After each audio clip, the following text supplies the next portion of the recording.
Dito na ako sa labas na gluto guys kasi sa loob ng bahay napakainit. Guys, ganito ako magluto ng nilagang buto-buto ng baboy. Ribs pala yan. Ilalagay tayo ng asin.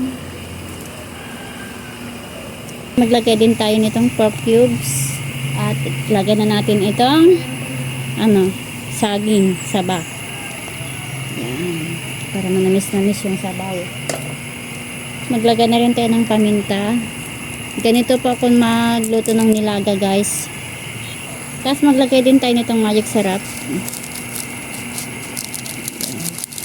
Tapos takpan na natin.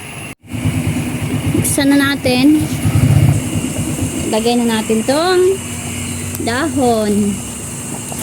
Yan. Para healthy ang ating ulam. Tingnan natin para maluto yung gulay.